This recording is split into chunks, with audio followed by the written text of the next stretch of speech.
So it now gives me great pleasure to hand the meeting over to Reggie W., who is going to be sharing with us tonight on the topic of Step 12. So looking forward to hearing you again. You've been a great friend of UK Open Lounge, so it's great to have you here with us again tonight. And over to you, Reggie. Thank you, Kat. My name is Reggie White. I'm an alcoholic, and I want to thank Gordon as well for asking me to come out and speak about Step 12. And I like the way that you told me. I'm glad you told me, Kat. If you want me to talk about all the steps, because when I talk about Step 12, I have to talk about all the steps because that's what it's all about. Step 12, for those who don't know, is having had a spiritual awakening as a result of these steps.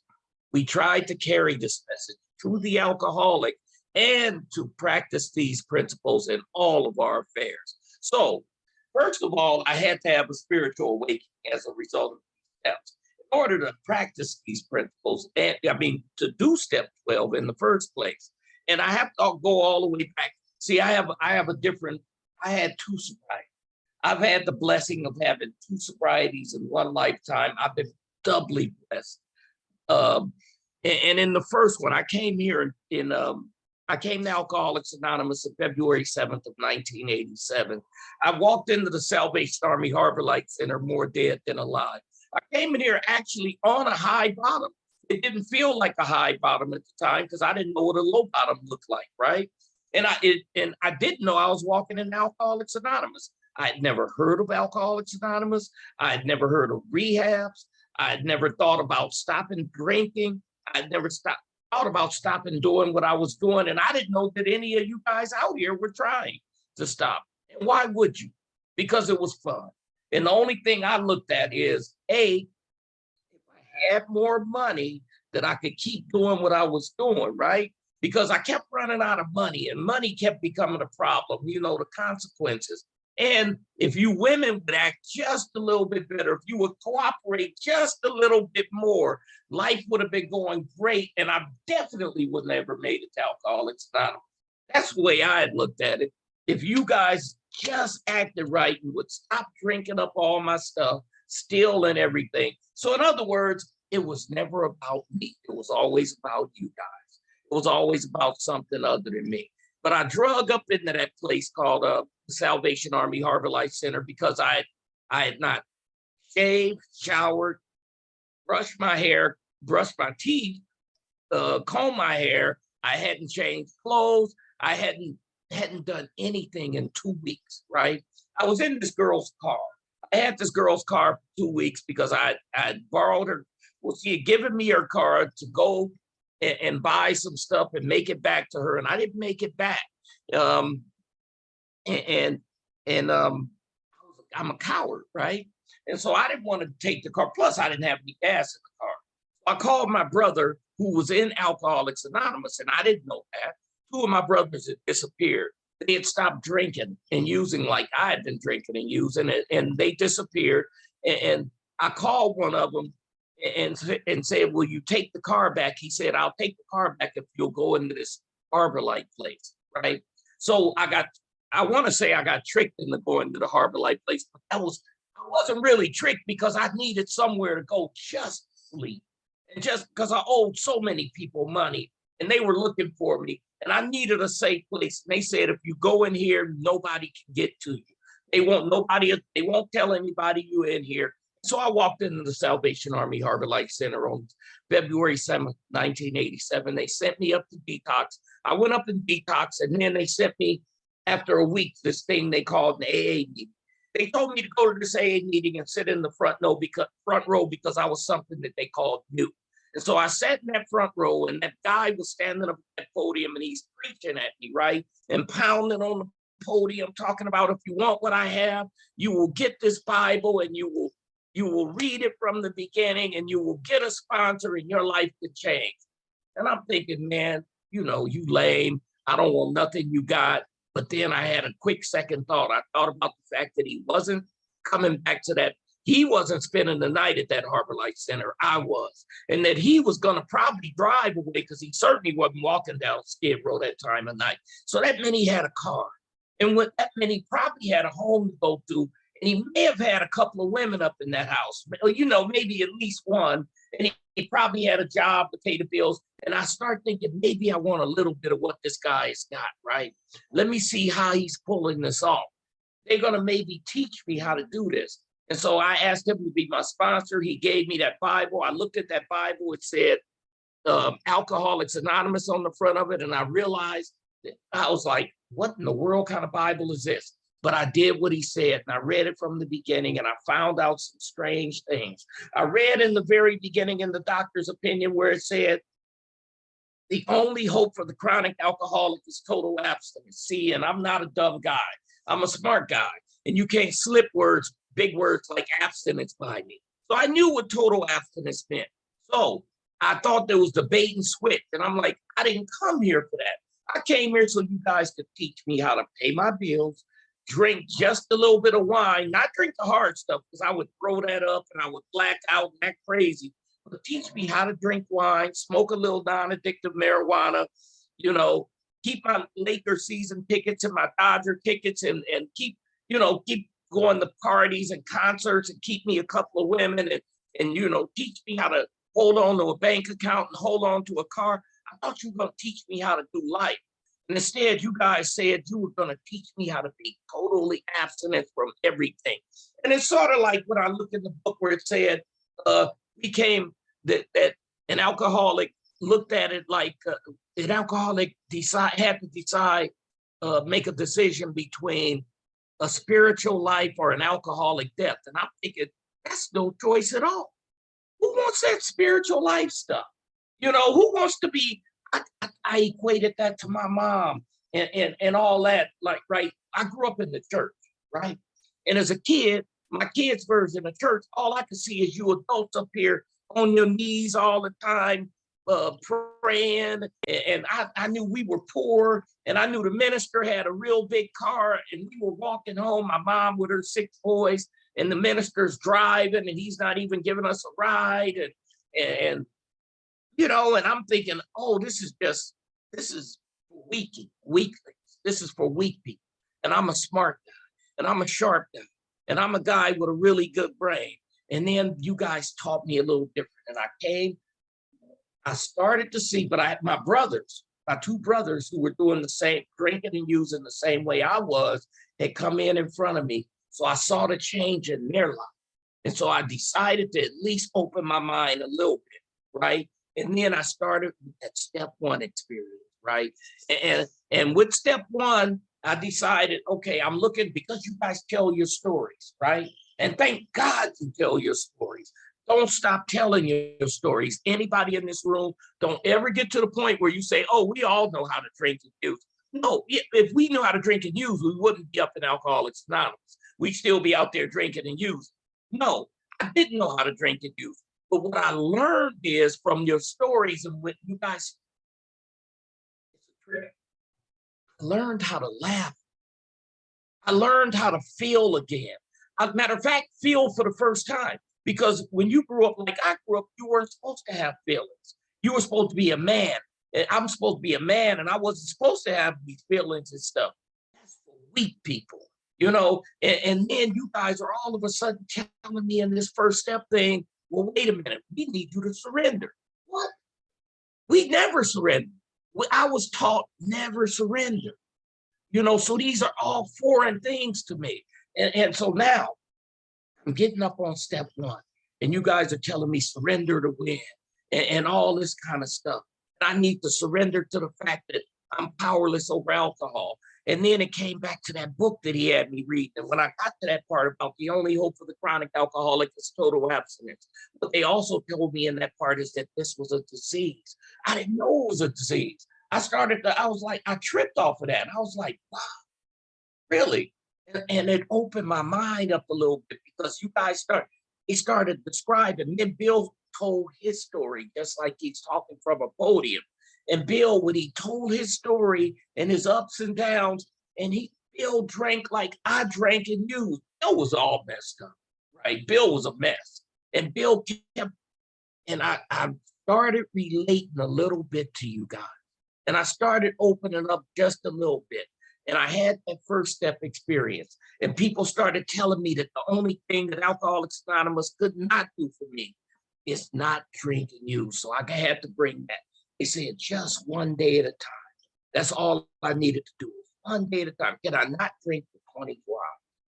I said, okay, I can do it, at least in this rehab. You know, and thankfully I stayed in that rehab for 90 days and I got a little bit up under me. See, I didn't start taking the steps until I got about 10 months sober, right? And we started Sunday Never Too Early Big Book Workshop at my mom's house in November of 1980. In November of 1987, I came in February. We started the Big Book Workshop in November. I didn't work a step from February to November. I worked 0 steps, right? It was all about God's grace and me going to meetings, going to meetings, going to meetings, going to meetings, you know, and listening to you guys tell your stories. And then I started doing 12-step work. That's not the same thing as the 12 step, right? But I was going on panels to prisons and taking panels downtown, right? I started doing they call it what do they call that stuff out here? They called it H&I panels, right? Hospitals and institutions. And I started going on those panels as soon as I could. And I started speaking and I started taking a panel back to that rehab I had been into. And I started trying to help other alcoholics immediately. But that's different. We didn't start the steps until I got to be 10 months sober. But that stuff, being of service, going to meetings, going to dances, going to picnics, going to have coffee after meetings, laughing with you guys, you women being so kind to me and so generous to me. Because one of the hugest things to be, and you won't hear people, you may never ever hear another person in Alcoholics Anonymous talk about this other than me today. But one of my biggest problems, see, I had never had sex until I drank. I drank the very first night, my very first drink was the very first night that I had sex, right? I had done that in college because they told me, because I'm thinking I'm the world's last virgin and I'm so shy and I'm this and that. And they said, well, Reggie, if you take a drink with you when you go with this girl, they said, you know, you will, as the alcohol feed her this drink and as alcohol goes down her throat, her legs will come open. Their words, not mine, ladies. Don't get mad at me. And it worked exactly like they said. But anyway, so the very first night I drank is the very first night I had sex. And from that day until the day I came in Alcoholics Anonymous, I never in one single time had sex sober, right? I always either was drinking or using something, you know, always. Probably you more for me than for you guys, you know, I had to get my nerves up than to get you guys, right? That's just who I was, right? So now one of my biggest, I'm saying that to say, one of my biggest concerns coming in Alcoholics Anonymous is how am I going to have sex sober, right? And thank God you ladies were far more forthcoming in the fellowship than you had been before I got here, right? And you guys, so during that period where I was in that period of grace when I'm not working steps yet, I haven't worked a step, not a single step. But I'm going to dances, I'm going to meetings, I'm going to picnics, I'm going to coffee, I'm talking to all you girls are all talking to me, and because I don't know how to talk sober, and you guys are talking for me, and we're talking, and I learned how to actually have friends, you know, women that are friends. I learned how to deal with women. I don't know how I'm going on this, how I got over on this, but it was a huge thing to me. And with some new people, brand new people, that might be a huge thing with them. I didn't know how to be social. I didn't know how to have girlfriends. I didn't know how to have sex sober. And I learned that I could have that. Thank God some of you 13-stepping women stepped up to the plate and did what you were supposed to do. I believe in thank God I made my mistakes inside of the room, you know, and rather than outside of the rooms. I made them outside of the rooms. See, God knows what he's doing. I may not have stayed inside the rooms, you know? So anyway, I got past all of it. I got past all of that. So now I know that I could have sex sober. I know that you women, I could actually talk to you guys. I know that I could actually have female friends. I know that I've actually, I could go to dances. I could socialize. I could go to meetings. I could go on panels. I could help new people. I'm sprouting from the podium. God is everything or he is nothing. So God is everything to me. I'm talking all kind of stuff because I'm hearing you guys say it and I'm repeating it back.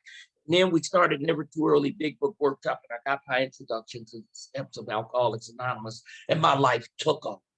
My life at Alcoholics Anonymous took off. It was like just total, like a rocket ship.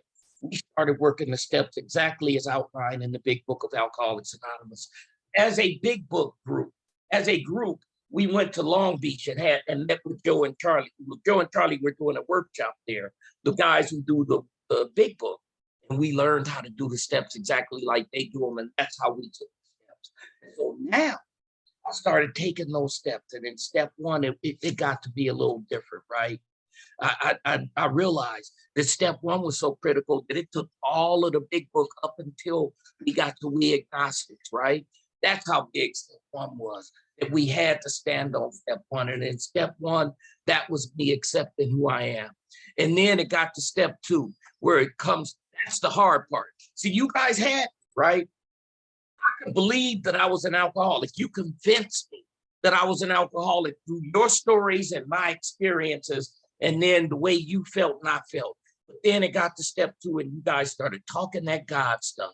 And that's when it came out. See, it was one thing for me to go to a podium repeating what you guys said, but then deep down inside of me, where I lived, I had to acknowledge the fact that now I had to look at that relationship that I had, that religious relationship with God versus that spiritual relationship with God.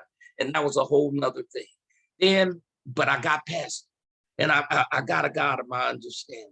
Then I did step three, and we got on our knees, and I was really self-conscious, and I had to make sure that I sat on my knees between two women when we as a workshop got down on our knees and did our first third step prayer together.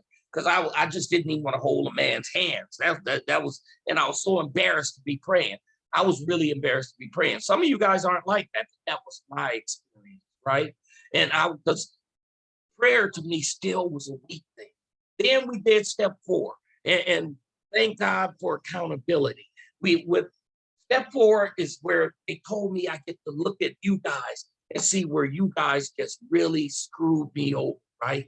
And so now I get to write on there. They said, yeah, write those first two columns. And I'm writing on there who screwed me over. Yeah, Connie and Leslie and all of you guys, Laura, all of y'all, you screwed me over. And then I write down what you did to me.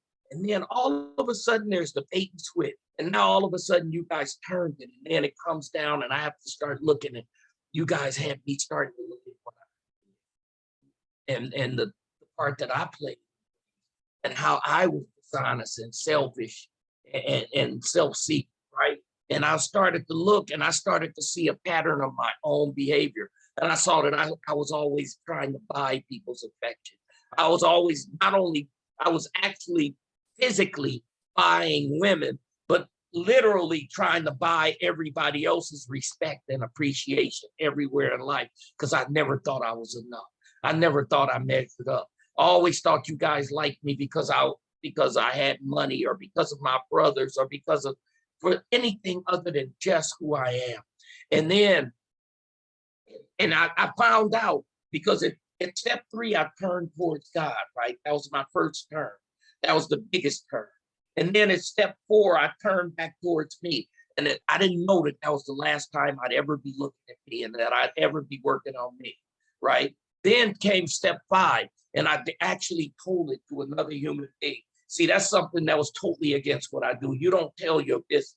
You don't snitch on yourself. You don't tell on yourself. But I did that in step five, and I got a measure of freedom with it. It wasn't as much as I thought. I saw other people look like they were floating on air. But to me, it was just, I felt like I was part of the club. I was part of AA. I'd done a fourth and fifth step.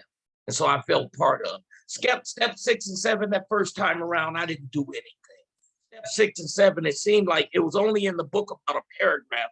And it said, okay, review everything, see if you did it right, and then go do this prayer, sit there for an hour and contemplate and do a prayer. I contemplated for about 5 minutes, and then I did the prayer and I just moved on. And then came step 8, and I wrote step 8. I wrote a list up that first time, and I don't even remember whether I did amends or not. It's so long ago, and I don't really remember what happened, but I certainly know, and I probably did a few token amends in step 9, but I certainly remember I totally skipped steps 10 and 11, right? My first time around, because prayer and meditation, I don't want to be floating around. I want my feet on the ground. Now 10, where it said, when you're wrong, promptly admit it, I did efforts at that part. But 11, definitely nothing. I never ever meditated and prayed. I stopped praying, I stopped meditating. But I was doing 12-step work. Then life showed up for me. And everything got so good, so fast that I got well. I got well and didn't even know it. I got a really good job that was out in Atlanta. A guy, the richest man. I got a family, first of all. I got a family. I got a girlfriend at Alcoholics Anonymous who already had a son. We moved in together. So now I got a ready-made family. You know how we do it in AA. We do it real fast. And I was a better dad than my dad ever was. And life was so good and it was so great. And I'm doing 12-step work, but I got my family. And then the richest man in California told me he wanted me to bring his company back from Atlanta, and he wanted to give me a whole boatload of money. So I'm making 6 figures back in the 80s, right? At the end of the 80s and beginning of the 90s. I'm rolling up in money. And I was the first one I knew making really, really, really good money in my little group. And I'm flying back and forth from Atlanta to LA, and I have a house in Atlanta and a house in LA, and I'm living in Atlanta, and my family's in LA, and I'm too busy for AA. And I stopped praying. And I stopped going to meetings, and I stopped talking to a sponsor or sponsees, and I stopped taking panels to prison, and I stopped taking panels, going on panels downtown, and I stopped doing all the things that AA got me, the things that AA got me. Like I always say, don't let the life that AA gave you get in the way of your AA life, because mine did. I didn't know I got well. I thought that we were supposed to do this. I thought that the reason we got sober was to put our lives back together and become productive citizens. And I was a very productive citizen. I had a family that I was doting on. I had a job that was really great. And I had 200, oh my God, I had so many employees. I had so many employees. I had 6 departments. I had 250 employees. I'm running them in 3 shifts. I'm doing so much. I'm making really good money. I'm going back and forth. And my wife got pregnant. My girlfriend, not wife, we did it backwards. My girlfriend got pregnant, and then she had my daughter, and I didn't think I could have a child. At that point, I had been there back in it all my life. I had never had protection. So now I have a family growing, right?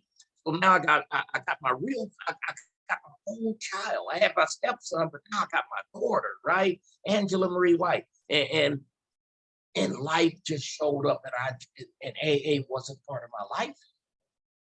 I didn't have time, right? I didn't have time because I skipped some steps. See those daily maintenance steps, 10, 11, 12, like I skipped 10 and 11 were out the window. They were out the window. And I didn't have time to do 12 anymore.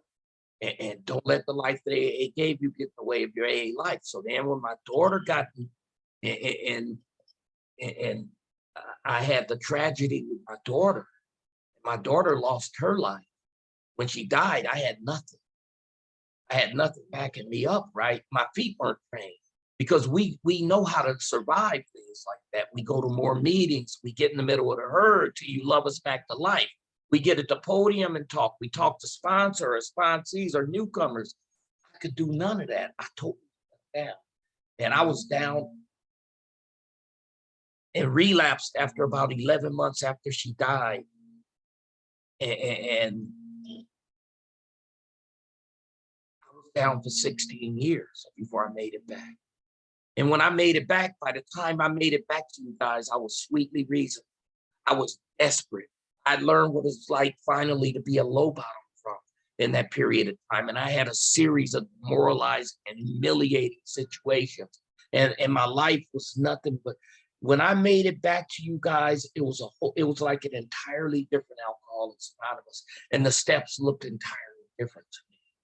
And when I took steps 1 and 2. Well, no, because I hated God. I hated God. And I was trying to make it back to you guys without God. Because God, to me, let me down.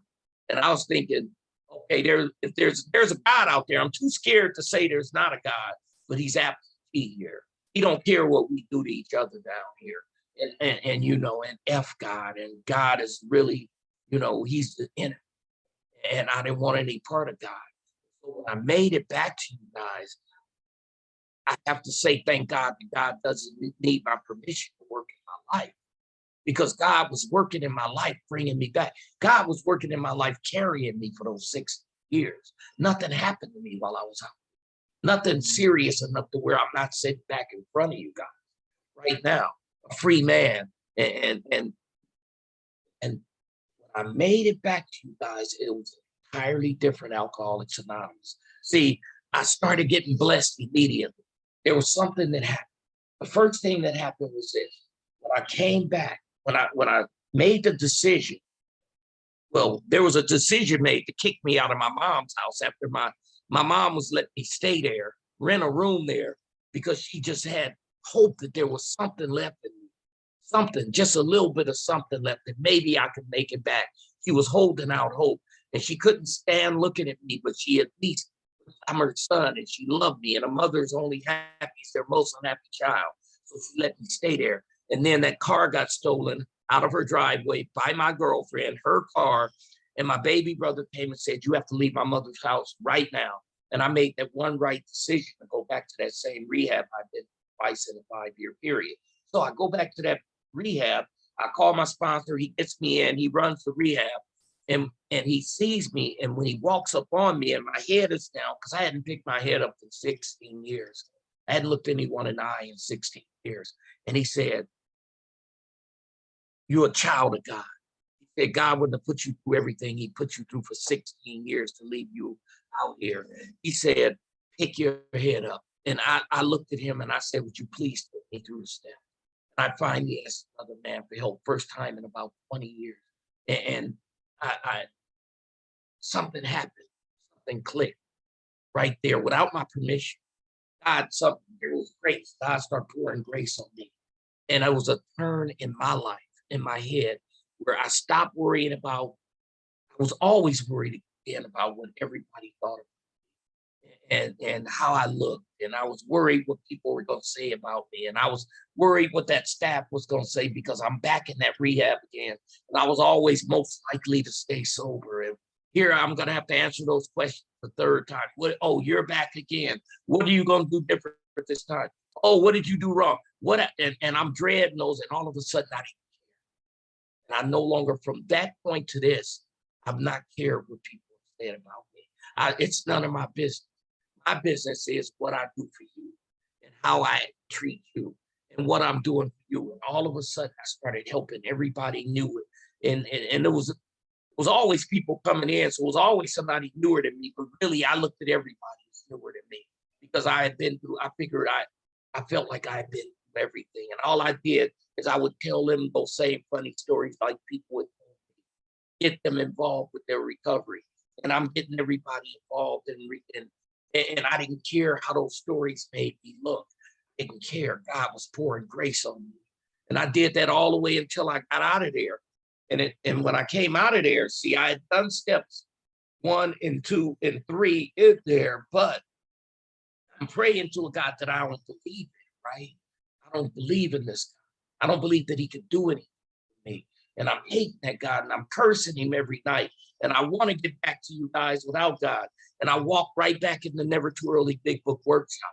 And that's where I make my first turn, which is on that 3rd step prayer. And I'm on my knees with them. God was pouring grace on me. I walked into there, and it was right on the 3rd step prayer. And it's all of us on our knees in that room, the whole room full, about 300 people in the room. We're holding hands. We're doing the 3rd step prayer together, meet with God that I had no belief to do anything for me, no belief that he really, really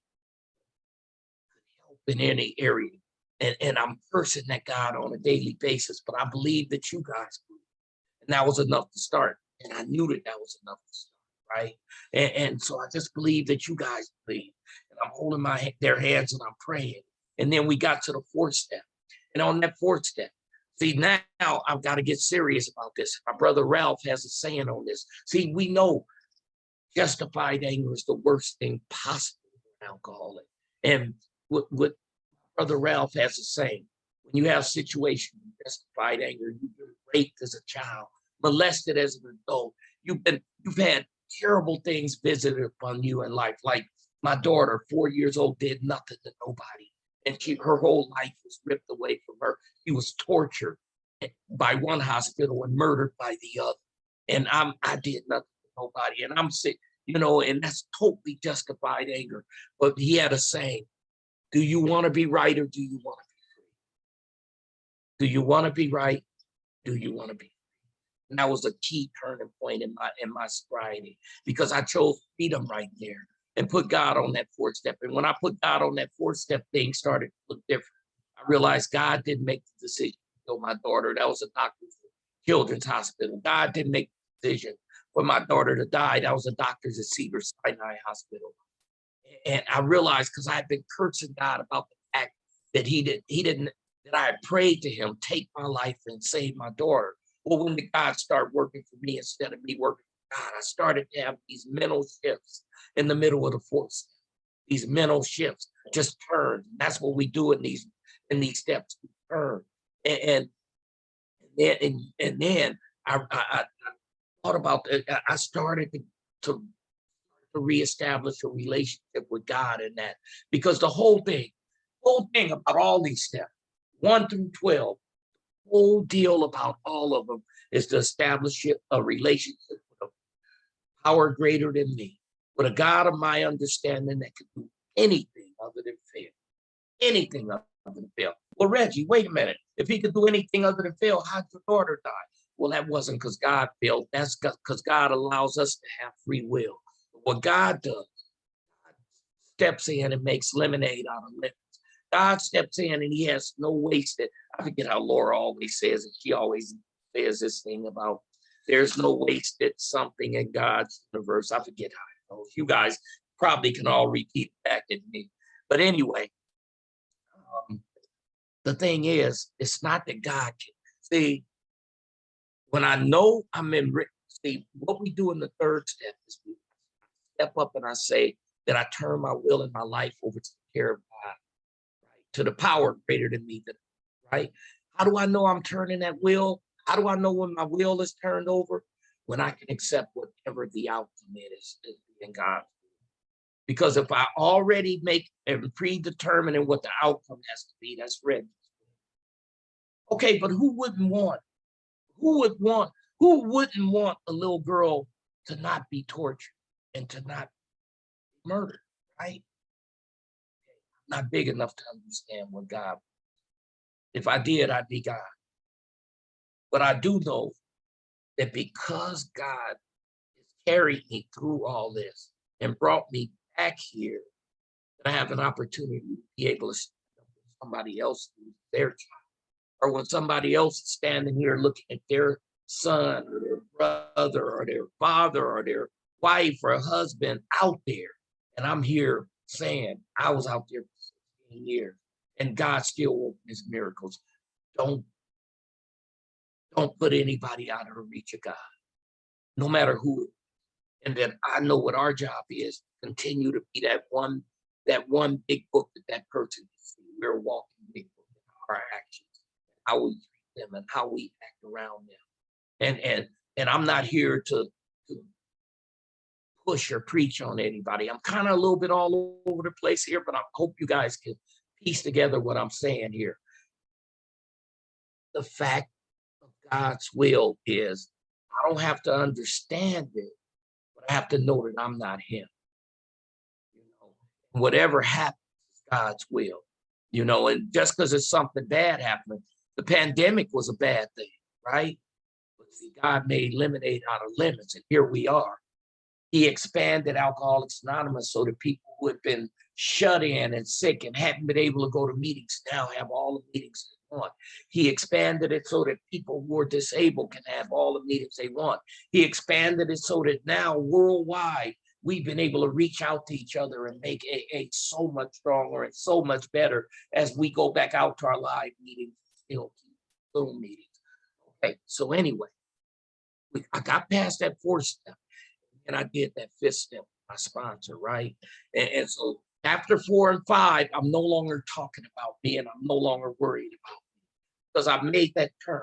I'm starting to make those turns in the steps. Then I get to step 6 and 7 where I had skipped last time. And I'm not skipping anything this time because I have total desperation.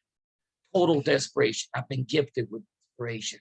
And I do a really thorough 6 and 7 step. What does that mean? Am I working on myself in step 6 and 7? No. What I'm doing is I'm not telling God what to do. I'm getting out of God's way and I'm saying, God, I'm turning this over to you. Please take these defects of character that from being of maximum use to you and to my fellows, whatever ones they are.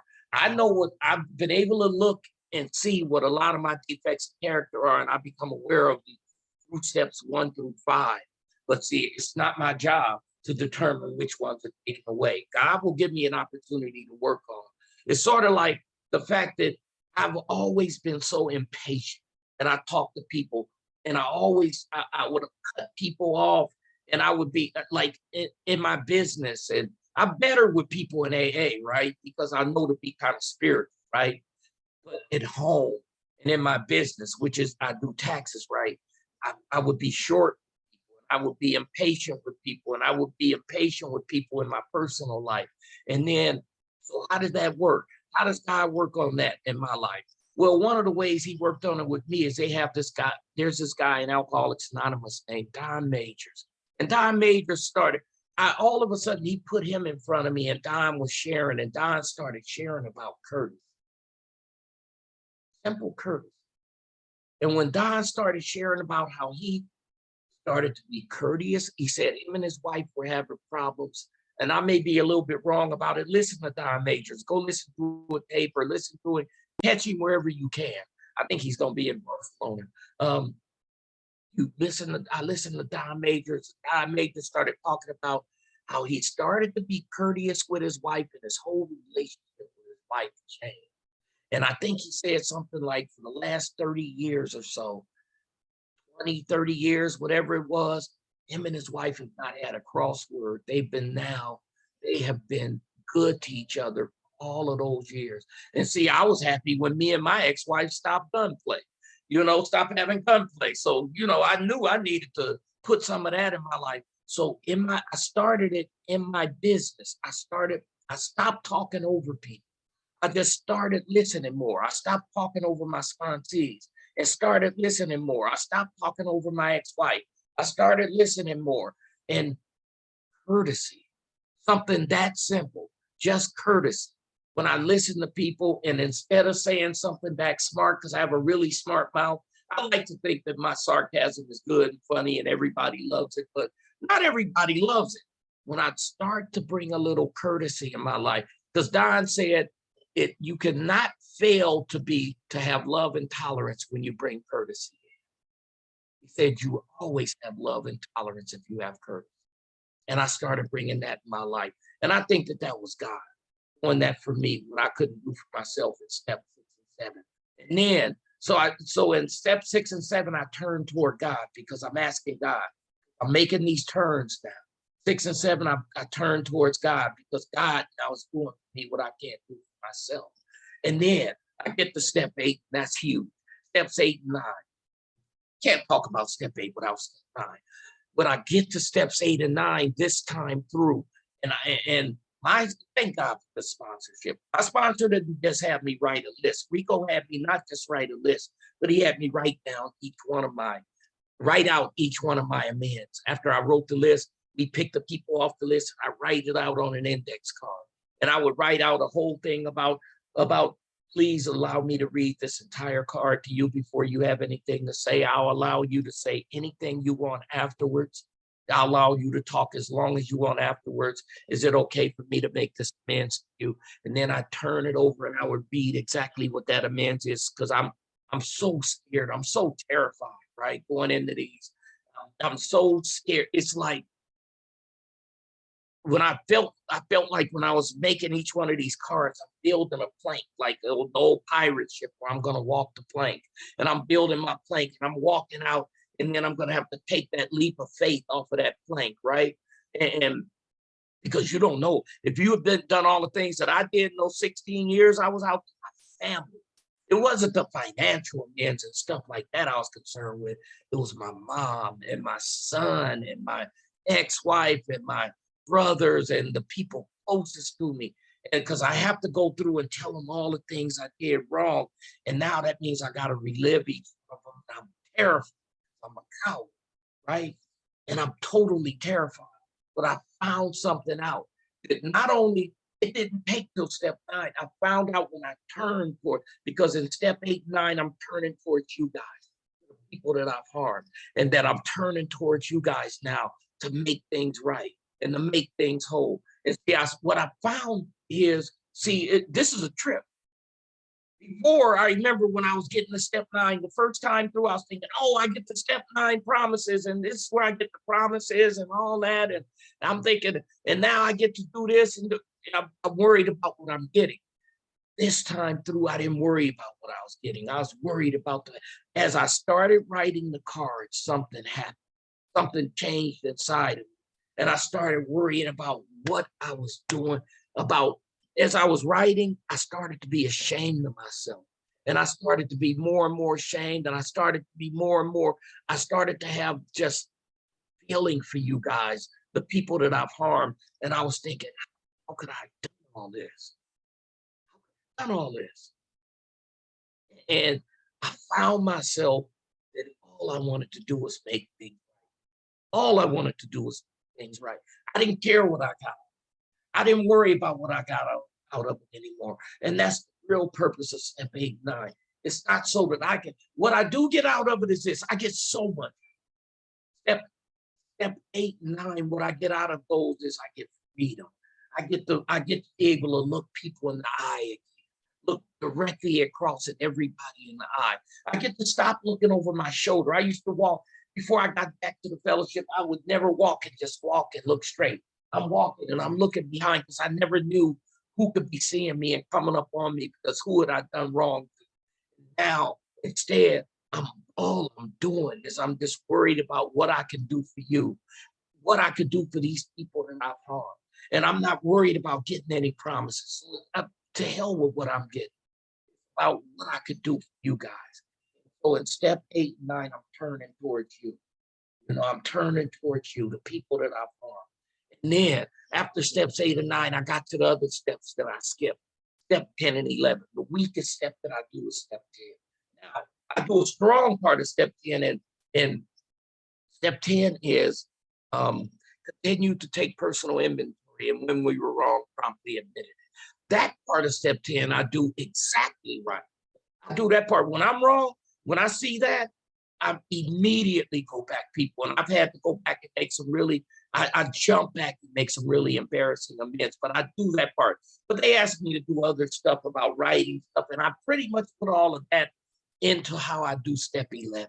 But I don't skip steps. I don't skip steps anymore. These are my daily steps. When I'm wrong, I promptly admit stuff on a daily basis. And then on step 11, what I do, I kind of got this from Polly Pistol. Polly Pistol was in Ali's group. Ali has a step 11 group where they talk about doing step 11. And Polly was talking about how she gets up she gets up in the morning, and she does her meditation for however long she does it. Then she writes out a list. First, she writes on that list who she wants to see, what she wants to do that day, who she needs to call that day, what she needs to take care of that day. Then under that, she writes a gratitude list. And that's what I write. I meditate. Not a long time. I'm not good at that. I'm not good at sitting alone with just my head. I do like 5 or 10 minutes a day. If I do 10 minutes, I'm happy.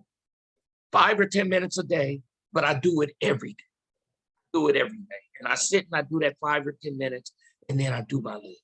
I write down who I want to call that day or what I need to get done that day, who I need to see that day, what I need to do that day. And then I draw a line, and then under that, I do a gratitude. That's what I'm grateful for that day. And then comes the other part, which bleeds into step 10, right? Because those two kind of overlap. At night, I look at my list and I see how I did. Did I call it? Did I take care of everything? And I try to be good to myself. You know, it's progress, not perfection. Progress, not perfection. So I'll try to be gentle with myself on it. But that's me turning towards God again. And then finally, I turn to step 12. And I like how Bill put it better in his book. I hate when people read out of the book, but I'm reading this out of the 12 and 12. Here we begin. What Bill says is, here on step 12, action is the key word. And here we turn outward toward our fellow alcoholics who are still in distress. We turn outward toward our fellow alcoholics who are still in distress. And that could be new people before they get here, and that could be old people in the fellowship of alcoholics. That could be any one of us in distress, you know, and that's my job on a daily basis. That's my job when times get hard for me. That's my job when my baby is in the hospital and I can't figure out what's wrong with her, and neither can the doctors. When all else fails, we turn our attention to working with others. We always turn our attention to working with others. That's what Bill has hammered home at every point. God, I've talked a long time. I think one more part of that, because step 12 is not only talking about working with others, what it also talks about is practicing our principles, practicing these principles in all our affairs, which means not a more important demonstration. It's in our homes, our places of work, and all that other kind of stuff. I can't quote it directly, but at any rate, I think that I pretty much covered all 12 steps. I want to thank you, Gordon, for asking me out. Thank you, Kat, for being so kind to me today. Thank you guys for listening to me ramble on. My name's Reggie White. I'm an alcoholic. Thank you for allowing me to share.